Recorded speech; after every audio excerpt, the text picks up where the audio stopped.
દોસ્તો, ITI admission 2024 અત્યારે choice feeling થઈ રહ્યું છે અને બધાને હવે ચોઇસ ફિલિંગ આવડી ગયું છે. આપણે બધા હવે ટેકનિશિયન થવાને જઈ રહ્યા છીએ. પરંતુ અગત્યની સૂચના આપને એ આપવાની છે કે આ જે રાઉન્ડ છે આપણો 7 તારીખ સુધીનો, એ ચોઇસ ફિલિંગનો મોક રાઉન્ડ છે. મોક રાઉન્ડ એટલે શું કે જેમાં તમારે જોવાનું હોય છે કે તમને તમારી ભરેલી ચોઇસની અંદર એડમિશન મળે છે કે કેમ. એટલે એ મોક રાઉન્ડની અંદર લોક કરતા નહીં. મહેરબાની કરીને કોઈ પણ પોતાની ચોઇસને લોક કરવાની નથી. કારણ કે જો તમે લોક કરી દેશો અત્યારે વાયરમેન કે ઇલેક્ટ્રિશિયન કે કોઈ પણ ટ્રેડ ભરીને, તો બનશે એવું કે એમાં પછી એડમિશન નહીં મળતું હોય તો ફરજિયાત તમારે બીજા રાઉન્ડમાં જવું પડશે.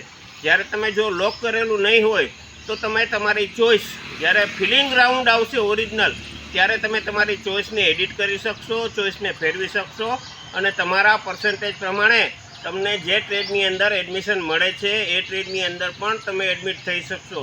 એટલે મહેરબાની કરીને કોઈ પણ પોતાની ચોઇસ ફિલિંગને અત્યારે લોક કરવાની નથી. આ માત્ર ને માત્ર મોક રાઉન્ડ છે. મોક રાઉન્ડ એટલે તમને ખાલી ચેક કરવા માટે થઈને છે કે તમે જે ટ્રેડ ભર્યા છે એ ટ્રેડ અને તમે ભરેલી આઈટીઆઈ એમાં તમને એડમિશન મળે છે કે નહીં, આનું ચેકિંગ જ છે. એટલે 7 તારીખ સુધીમાં કોઈએ લોક કરવી નહીં પોતાની ચોઇસને, માત્ર ચોઇસ ફિલિંગ કરીને રાખી દેવી.